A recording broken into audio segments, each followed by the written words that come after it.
I can't believe we won so much fucking money. Hazel skipped ahead of him with a high-pitched squeal. Clutched between her fingers were wads of line, which she counted out with glee. She was so pleased, she didn't even try to cheat him, handing over half without complaint. I told you. Jean said as he pushed the cut into his pocket. I know what I'm talking about. Well, excuse me for not believing you. I didn't realize you knew so much about fighting competitions. How did you know this girl would wipe the competition anyway? I've never even heard of her. Jean chuckled as he walked alongside his older sister, the two of them putting some distance between themselves and the gambling joint. He wasn't technically old enough to enter the place, but Hazel had just turned 18, and after some convincing, had gone along with his plan. I know the future. Hazel looked unimpressed, and after a quick laugh, he gave her a more believable lie. Okay. Okay. I just read about her in a magazine or something. Had a feeling she'd be better than the competition. I should have ripped your ass out for risking my money on a feeling. Hazel tried to sound intimidating, but it was simply impossible on account of the toothy grin she couldn't keep down. But I guess I'll settle for thanking this period chick for winning. We are so going shopping.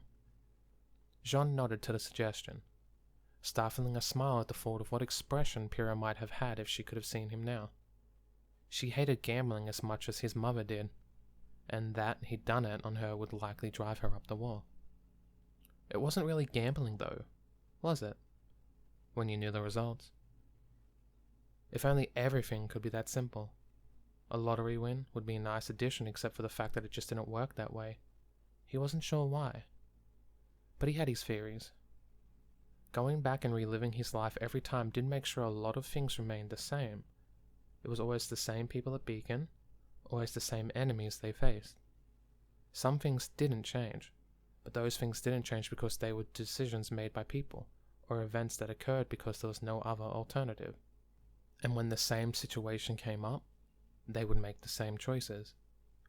Ruby Rose came to Beacon because never in a million years would she stand aside when someone was in danger, but also because Osmond wanted her in Beacon. Cinder and her faction attacked Beacon because that was just where the Four Maiden was. Even at this point, Cinder likely already had that in mind. Pyrrha won her championship fights because she simply was the better fighter. It didn't matter how many times she faced those people, she would always win. Or there was probably a small chance of an upset, something going completely random. But it was so small that he'd never seen it happen. A lottery didn't work the same way, nor did visiting a casino or betting on dice. There were random events where the results depended on mostly luck, but also a million other little things. For events like that, going through his life would recreate the same situation. That is, the fact that the lottery was being drawn on that given day. But that was all it did. The numbers were still drawn at random. Shame. I wouldn't say no to a few million line. There were certain other things he knew of, things that he could rely on again and again, but the odds were never quite so favourable. After her dominating performance, Pyrrha was certain to become a crowd favourite, which meant the bookies' odds would soon go down. I'm going to get the new dress I saw in that magazine. Then I'll buy some movies, and then some sweets. What about you? I saw some Mercy books that looked interesting. Jean shrugged. Other than that, there are some nice clothes I might get. I'm just wondering what excuse we can give to Mum for our newfound wealth. Hazel froze in place, her expression suddenly taking a pasty edge. Hadn't she realized that already? Sheesh.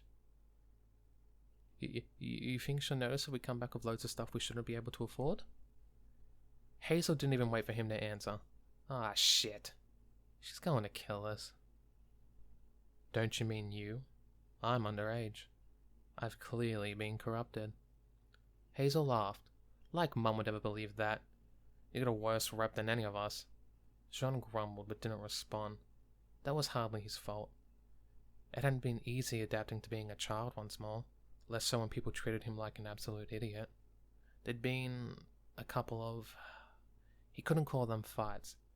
Not when it was kids involved and they spent more time slapping their chests like chimpanzees suffering from asthma than they did throwing punches. Either way, a few kids had tried to bully him and injured themselves for their effort. Then there'd been the class that he'd fall asleep in. Again, not his fault.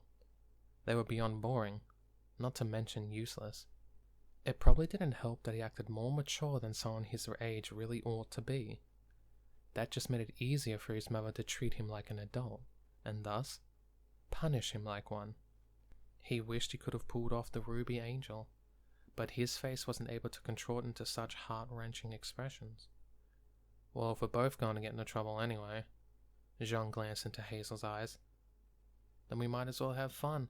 Fuck yeah, she finished with a wide grin, wrapping an arm around his shoulder. We should go get some entertainment then, since I'll be grounded for the next few weekends. Lucky you. Jean sighed. Juniper didn't even really ground him. She was smarter than that. Why punish someone with something they didn't really mind? Jean-Arc didn't have anywhere to go on his weekends, and being confined to his room, with his comfortable bed, books, and music, that was his idea of a good weekend. No. She wasn't so naive as to not notice that. Juniper gave him chores. So many chores. It might be cooking, gathering firewood, peeling vegetables, weeding the garden, delivering mail, anything that made sure he was active, moving around, and unable to laze off. Man up. Mum always makes sure punishment sucks. At least you don't have to sit still and knit like Amber does. Yeah, there was that. For the hyperactive tomboy, there was no punishment which seemed to frustrate her more, and of course that same frustration would lead to his little sister making a mistake and being told to start over again. That was just why she was a good mother, he supposed. She knew exactly what she had to do to make you regret breaking the rules. It was just unfortunate they were going to be running afoul of them again. Ansel's shopping centre was a far cry from Vales, where the major city had hundreds of different shopping catering to a wide range of desire. Ansel was limited to a few larger brands, often wholesales offering a wide range of electrical goods. The prices were a little higher too, since they had to ship them across dangerous lands. But right now, price wasn't a concern for the two of them. Does this look good on me?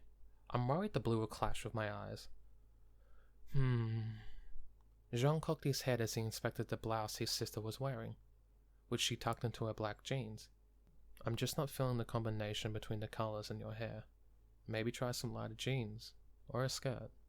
Good point. The weather's still hot as shit. Jean didn't quite know how hot shit was, but it must have been fairly scorching, since Hazel threw the jeans away. He could only roll his eyes as she stalked past him in just her underwear, pulling out a new outfit. That poor woman in the store had looked positively scandalized when they entered the changing rooms together.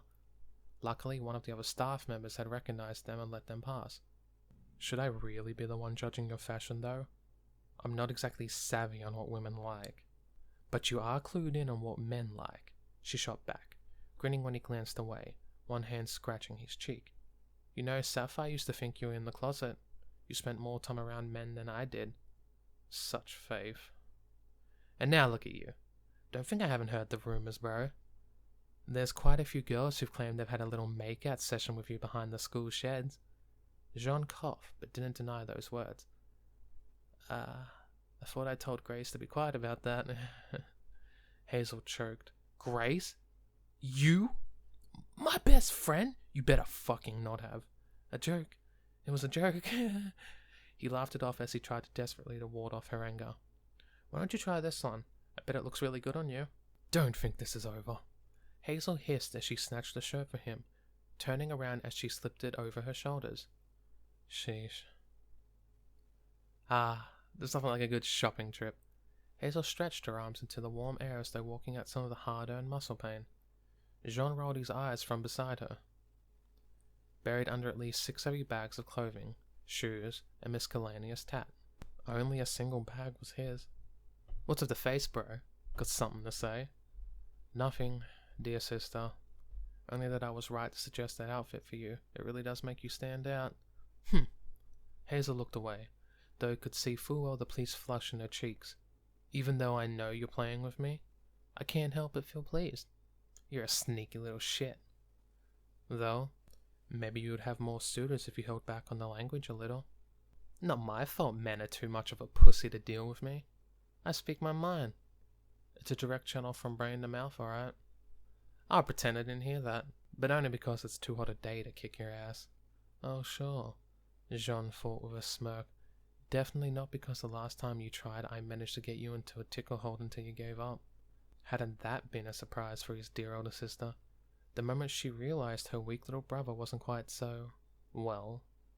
okay, he was still weak, but he was experienced enough to know how to use her strength against her. Another snippet of wisdom from Ren, who, despite best efforts, would never be the biggest or strongest of men.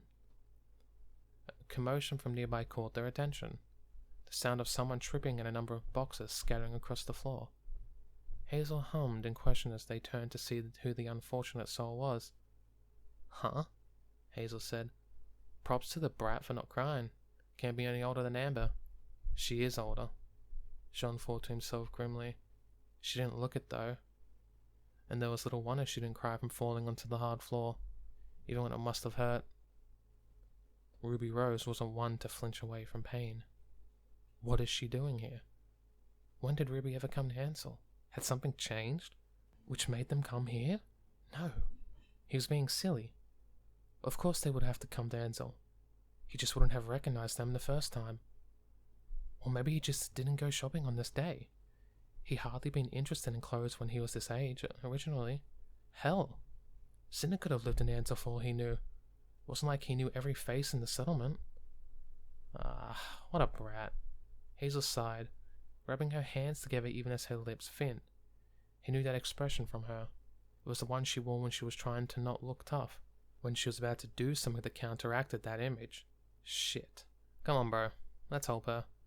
Hazel was always like that, putting on that strong and uncaring image, then folding like a castle of cards the moment she saw someone in pain or danger. She'd step in and fix it. Gruff and cold, spitting insults at both parties, but she wouldn't stand by and do nothing. Wait. Jean held one arm across her path. What? Why? She needs help. She did. It was Beacon all over again.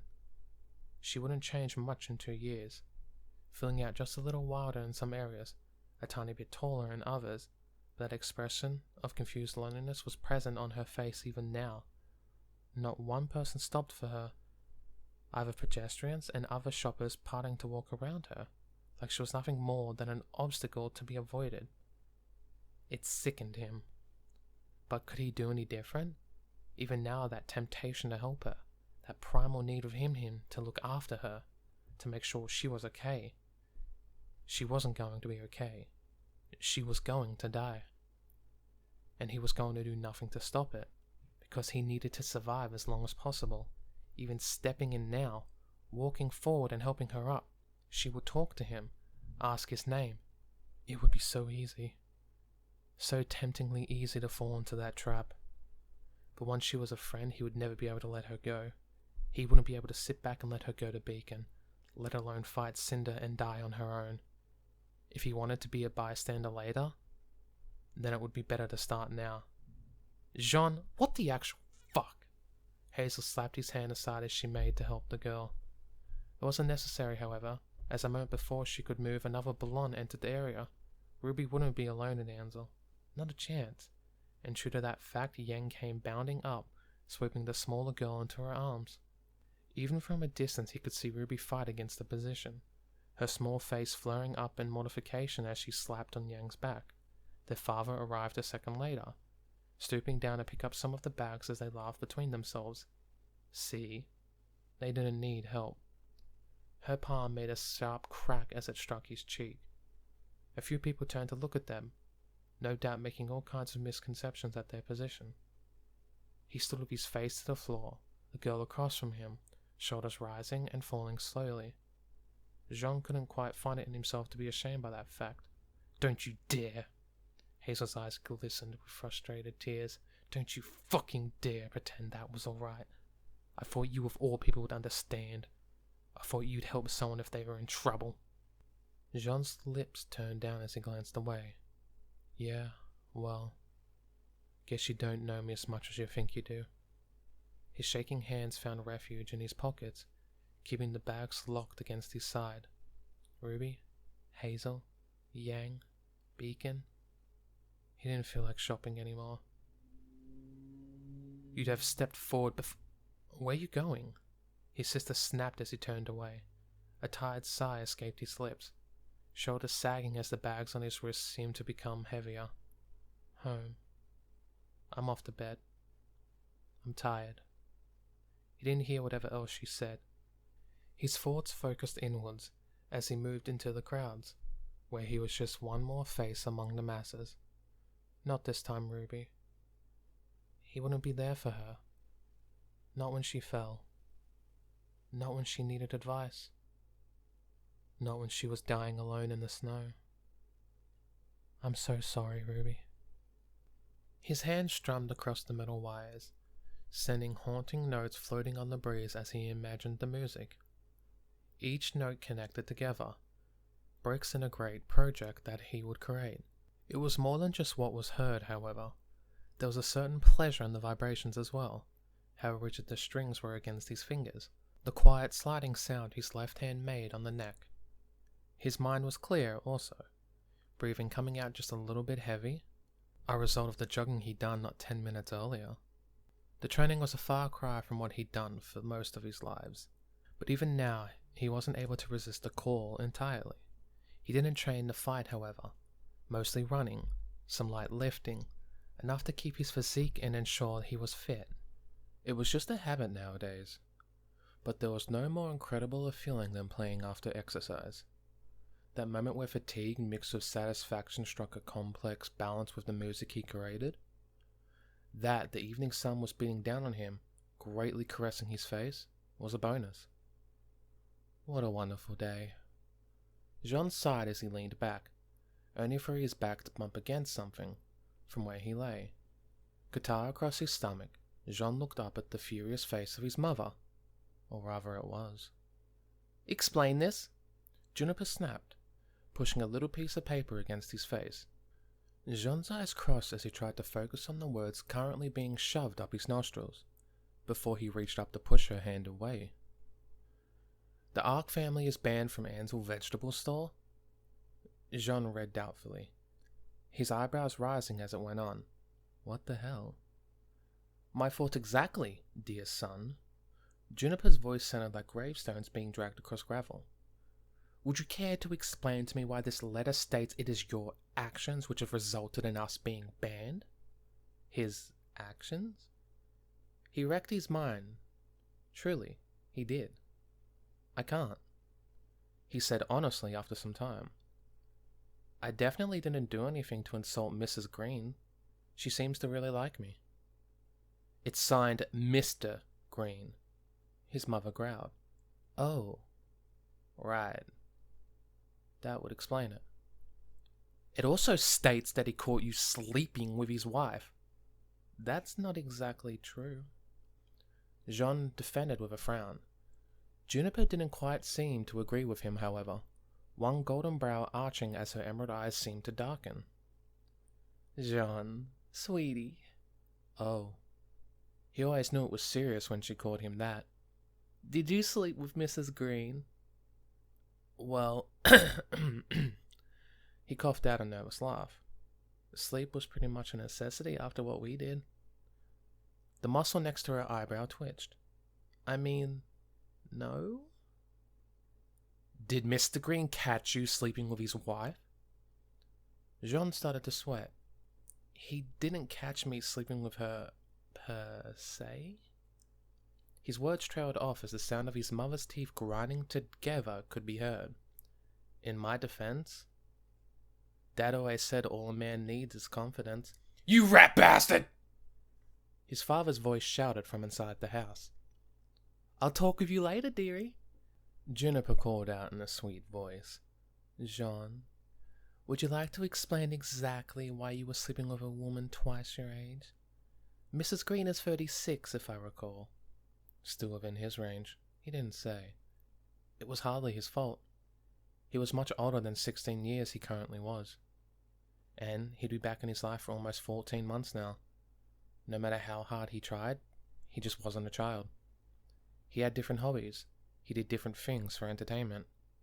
Every watering hole was closed to him due to his age, and they all knew him by face, so wouldn't sell anything to him. The latter was more out of fear of what Juniper Ark would do to them when she found out. But still, Jean wasn't a womanizer, nor was he a player or lady killer. He just had a good memory, and he'd learned to read the signs. After going through his life so many times, he started to notice and remember the people who were up for a good time, particularly the ones who liked it casual, no strings attached. Also, she might be 36, but holy, she was an absolute fox. She had that super stern look like Glinda Goodwitch, but Mrs. Green, or Robin, as he would not say in front of his mother, was hotter than the sun when you got her in the mood. It was probably the closest he'd ever get to actually banging Glinda. Other than in his wildest fantasies, no amount of repeats had given him that opportunity. I want to punch you over and over until you lose that perverted expression. His mother's words interrupted his thoughts. She looked like she was already en route to that action, her knuckles popping. I don't think that's how it works. I'm willing to give it a go anyway. She let out a sigh, however, lowering her hands as she flopped down to sit beside him. Seriously, Jean. I know I've not had a son before, but this doesn't feel normal. I know a lot of other mothers, and I don't often hear how their sons are running around bedding mature women left and right. I can see how that would be awkward. Jean began to strum once more, knowing that she liked to hear him play those romantic tunes. He loved them too, and loved that his family found pleasure in it. It was such an uplifting feeling to actually create pleasant emotions in people through his hard-earned skill. Awkward? Juniper laughed as she shook her head.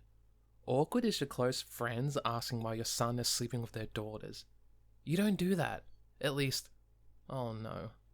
I get my close friends, who are similar to my age, asking me if my son is up for another round, and where he learned how to do so many things with his tongue. Jean hit a bum note, the guitar letting out a sharp squeal. Oops. Oops indeed. Juniper sighed. Why can't you be like most boys your age?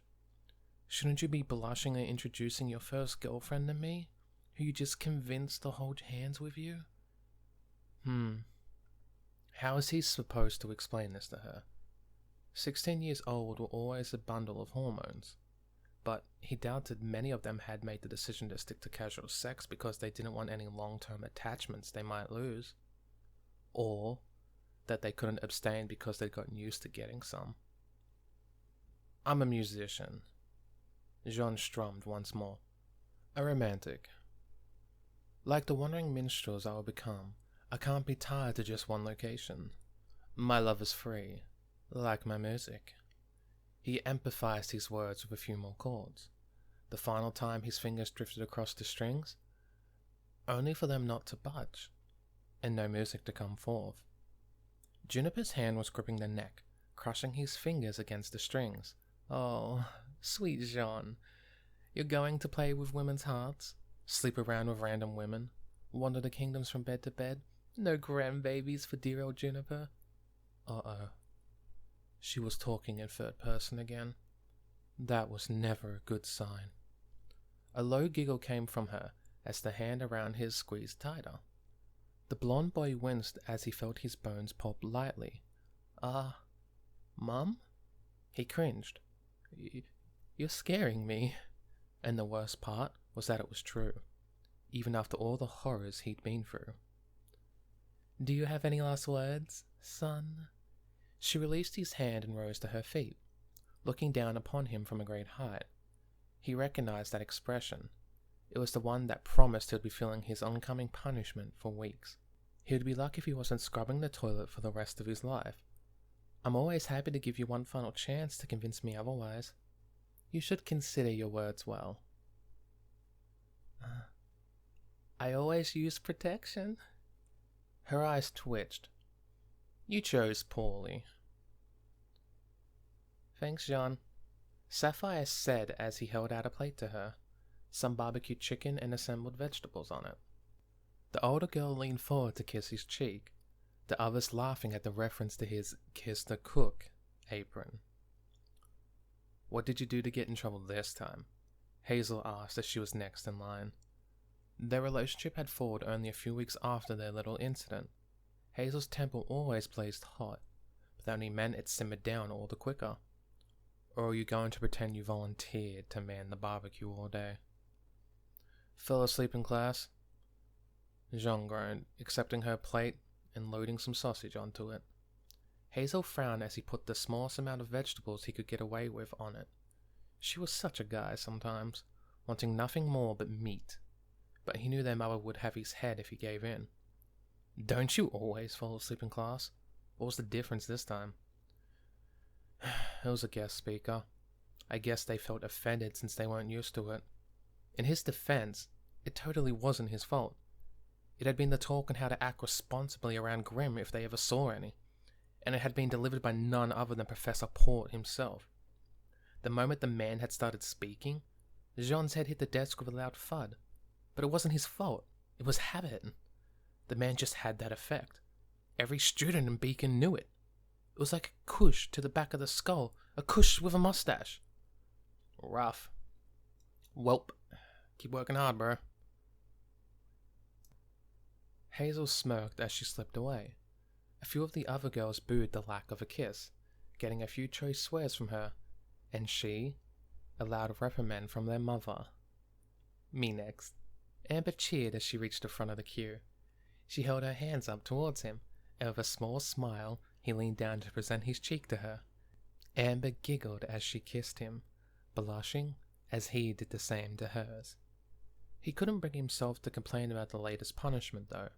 Not only his mother and sisters were so happy about the chance to eat outside. The weather had been particularly good lately, and there wasn't a cloud in the sky. Nicholas was due home in 10 minutes, with some bags of ice he'd been sent to fetch from a nearby store.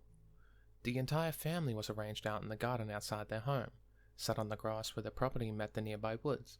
In this weather, it would have actually been pretty nice to have the barbecue at the lake, but that would involve lugging all the equipment in this heat.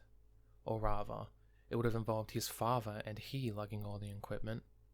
Neither of them quite had the energy for that. "Thank you, sweetheart." Juniper was last in the queue, and leaned forward to plant a loving kiss on his forehead. John bore it with the expression of a man too embarrassed to admit that he enjoyed it. It just recommended his decision to spend time with them all.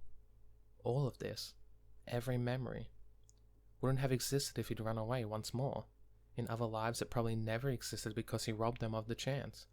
With everyone served and Nicholas likely still on the way back, Jean picked out some chicken of his own and sat down on the cool grass to eat. It was only about 3 months until Beacon was to start. Such a short amount of time. Had it really been nearly 2 years now?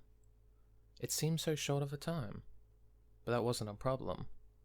He still had a few years left. Years that he would spend here with the family that he loved. The family that he spent so long neglecting. He just wished he could relax a little more easily. Something had been playing havoc with his senses for the past 10 minutes or so. An unsettling feeling deep in his gut. It was familiar almost. Like a distant memory he knew he ought to recognize.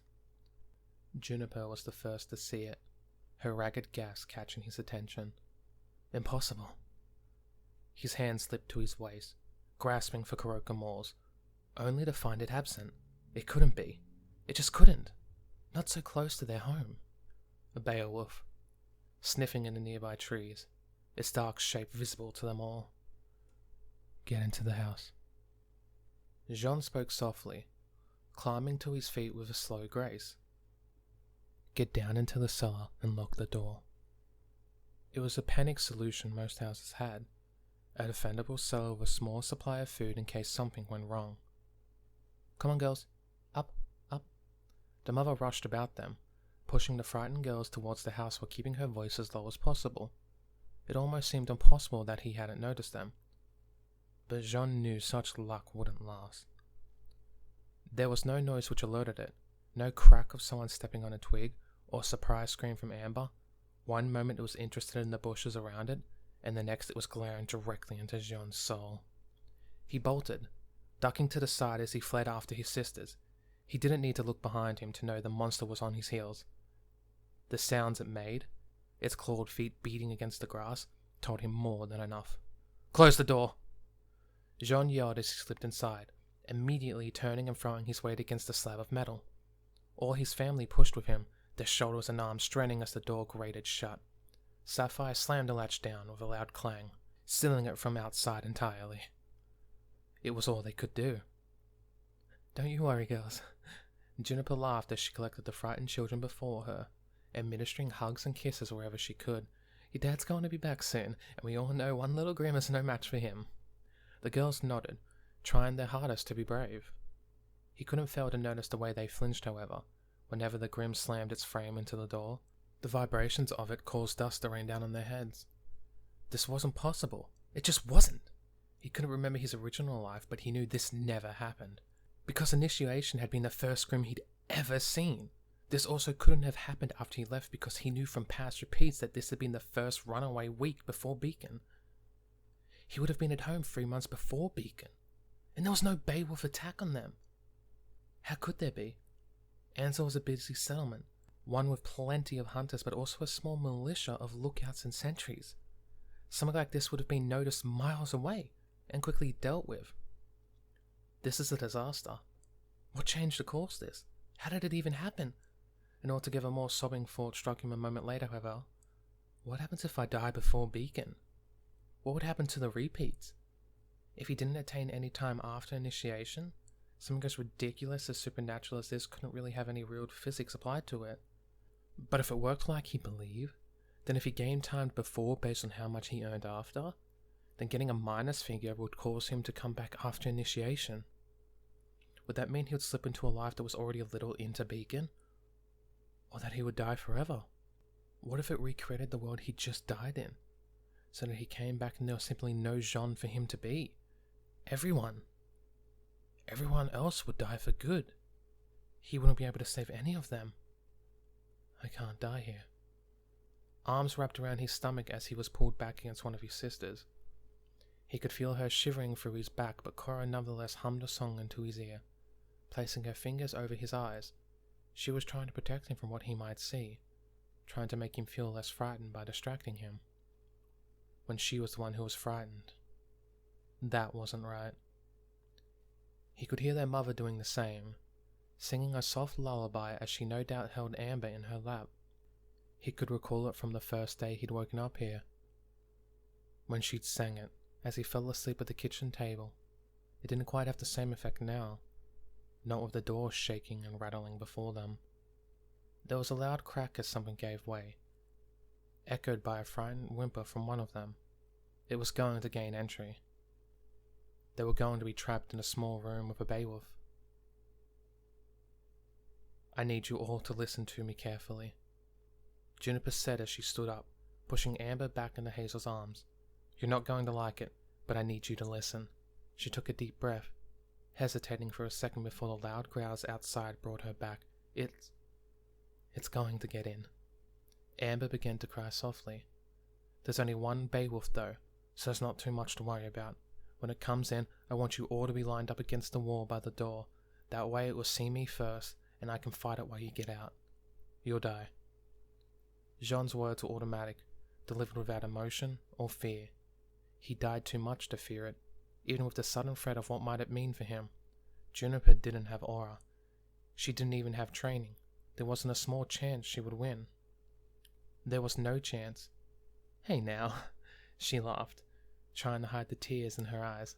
I may have married into the Arks, but that doesn't mean I'm not a warrior too. I gave birth to 8 children. Compared to that, this is a joke. She took another deep breath, wincing as it hitched in her throat. When you get out, I want you to try and close the door behind you. It won't be able to open from the inside. Then you'll need to find your father, head back to Ansel. He'll find you there. We can help, Jade tried to say, only to go silent as Juniper shook her head. Don't be silly. You don't know the first thing about fighting. I'll be fine. You think Nicholas didn't teach me some tricks? Jean noticed she didn't expressly say that he had. for he knew the man hadn't. Fighting a Grim required more than a few tricks.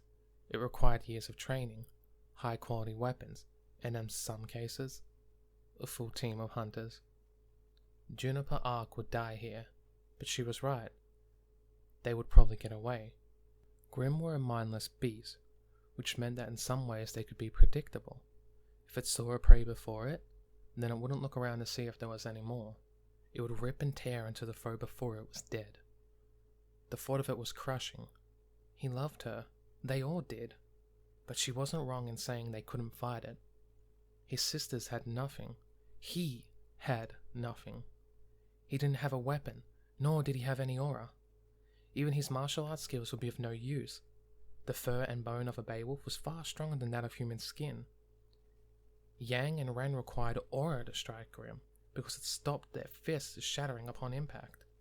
If Jean ran, if he survived with his sisters as he ought to, then he would still live. He would still be able to live with his life after Beacon. And then, when he died, he would come back. Juniper would be alive once more and he would have much longer to train. He could stay here and do so, get stronger before Beacon while also protecting his family from this Grim. Next time he would make sure it didn't have a chance to hurt her.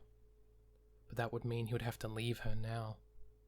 And judging from the tracks running down her cheeks, she knew it.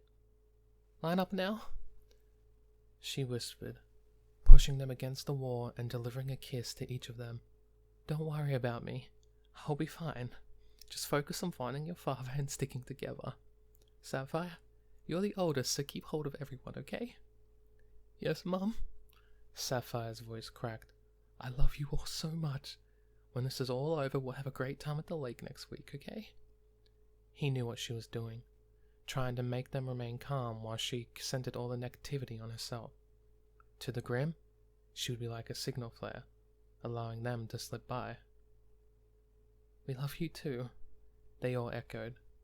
"Goodbye, Mother." For this life only, he would come back and save her the next time. If he tried and failed now, however, then she wouldn't get another chance, nor would Ruby, Piero, or the rest of his friends. They wouldn't get another chance. This was bigger than him, bigger than her, bigger than the entire Ark family. It only took another 3 loud slams for the metal door to be peeled aside. Any hope of closing it was lost as it slammed off its hinges. Fetid air pouring in as the beast lowered its massive frames to fit inside the cramped room. It didn't even notice them as it pushed through the door, eyes focused on the woman waving her arms before it. Jean kept a tight hold of Amber, one hand covering her mouth, the other her eyes. He was the most experienced one here, though they didn't know it. When they got out, it would be up to him to make sure they didn't crack, that they didn't make a mistake that might cost them their lives too. "Go now!" Juniper shouted as they slipped past the beast. Amber couldn't see the monster but trusted him to guide her. She quaked in his grasp, but he had made sure she was safely tucked away where it couldn't reach her. "Remember to find your father." Jean was the last to leave the room, pushing Amber through the doorway as he turned for one final look at the woman who had raised them all. He could barely see her, just her face through the gap between the Grim's arm and body. She met his eyes though, softly smiling at him. She even waved. "Take Amber," Jean said as he pushed the girl into Sapphire's arm. "I'll close the door, you go and get help." "Jean, I'll catch up," he snapped, looking back as he reached in for the ruined door. "Trust me, I promise." Right.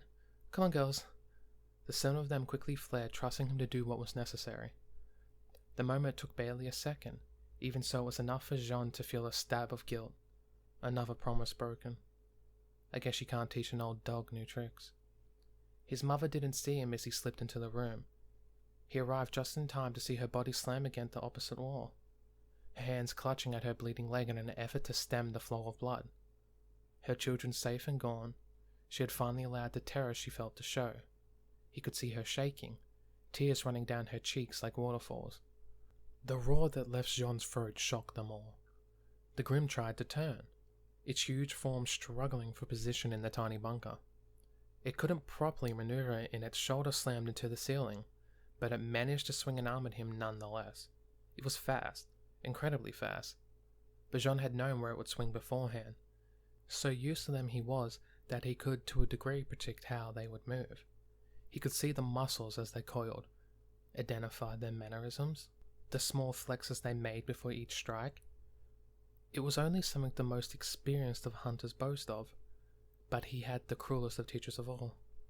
"Jean, no!" His mother screamed pointlessly, trying to drag herself towards the fight to stop him. It was far too late for that. Jean felt his left hand break as he smashed a fist into its snout, the concussive force of it enough to knock its face to the side. The pain was pathetic. Nothing compared to what he'd faced before, but the reminder that he lacked aura was a grim one. There could be no mistakes. There wouldn't be any second chances, not in this life anyway. Ducking beneath its next strike, Jean rolled between the monster's legs, taking the brief moment to crack his hand back into place. His fingers seared as he flexed them, but he could at least move them once more. Fighting with his fist was clearly out, and he didn't have a weapon to hand.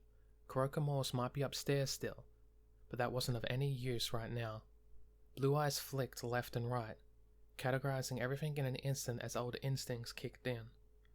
The battlefield was to his advantage. It limited the movements of the enemy, while providing him with the space he needed. The stone walls themselves could serve as weapons. He might be able to cause that to hurt itself attacking him. There were a few pipes running down one wall, likely going from the boiler to provide heat and hot water to the house. There wasn't so much as a wooden broom otherwise. "Jean! Run! I'm trying to concentrate." Jean snapped, never once taking his eyes off the beast. It had turned to face him now and was snarling in rage. Such pointless hate. Thick legs coiled, muscles flexing as it lowered itself into all fours. Jean did the same, tensing across from it as he prepared his own jump. An intelligent opponent would have had adapted, hesitated, or considered what his actions might be. The Beowulf simply leapt towards him, slicing its claws horizontally in a move that would surely have torn him in two had it connected. Juniper screamed. So too did the pipes behind him as he dodged, expelling great gouts of steam and water towards the ceiling. The skin of his hand seared as he directed the steam into the Beowulf's face, earning a howl as the creature fell back, blinded. One boot slammed against the bottom half of the pipe, knocking it from the wall as cold water sloshed onto the floor. It wasn't Kurokomore's, but 3 feet of solid iron was still just that. It was comfort enough that he had anything in his hands. He couldn't hesitate, however, not when it still had so much more strength than he. The grim howled as the pipe struck the side of its face, distorting flesh and bone as the creature's body slammed into the side. Red eyes, half sealed by steam, focused on him with primal rage. He knocked him aside with another blow, swinging the pipe more like a bat than a sword. Again, he focused on the head, aiming for the snout. It had the least armor. A few sharp teeth pinged from its jaw as it fell back. One even stuck into Jean's shoulder. It earned nothing more than a grunt. A claw slashed out. He stepped back, stepping closer when it had passed to deliver an overhead strike between its eyes. The Grim fell to one knee, struggling to remain standing. He struck again, and again, and again, over and over like some kind of lumberjack metaphorically working on a thick trunk. His arms burned, his fingers chafed. The vibrations of each bow had its bones rattling within his body. "Die!" he screamed, lifting once more to swing like a golf club, shattering much of its jaw. It wouldn't have his mother. It wouldn't. He lived so long without a family, so long without either of his parents, and now, this single Beowulf thought it could take that away? How dare it! He killed hundreds of its kind, thousands even. With his team, alone, wherever they were, they had slain them. This one would be like all the others. Blue eyes met red as he swung the pipe back over one shoulder. His rage matched that of a beast perfectly. Blue eyes widened. Oh. He glanced down. Angry red trails burned across his stomach. 4 furrows digging through his flesh as the Beowulf's claw fell limply to the floor. It almost seemed to be smiling at him as it finally gave in. Snout twisted in a bestial grin, Slick with blood, the pipe descended to end it, breaking through bone and muscle in a glorious explosion that sent blood flying across the room. The iron pipe clattered to the ground. He followed it. Jean. Juniper dragged herself forward, leaving a small trail of blood behind her. Jean, please. There was another roar from upstairs, one which caused them to flinch. The others, The roar cut off, overpowered by another, infinitely more powerful one. Juniper! Jean! His father's voice was filled with agony. Answer me! We're here, Juniper half shouted, half sobbed. Finally reaching Jean's side as he sunk his rear against the wall, he could feel something slipping around inside him, a great glash of blood, spilling from the wounds across his abdomen. Damn thing had nearly disemboweled him. It would have been kinder if it had. Now he was going to bleed to death. He hated bleeding to death. It was so prolonged. Stay with me, baby. Stay with me. Hands touched his face as he was lowered to the floor. No doubt she was trying to limit the blood loss for making sure there was no part of his body above the wound. He tried to tell her it was useless, but the words wouldn't form. Great. Now he was gone into shock too. How irritating. Jean, no! And there was his father, skidding into the room and throwing croquemores to the side. The ancestral blade skidded across the stone floor, blood flickering as it spun. Others, Jean managed to grit out. Sisters. Alive. They're alive. Nicholas rushed, hands rushing over Jean's body as he assessed the damage. You idiot! Damn it! Damn it! Don't you fucking die! The man was crying.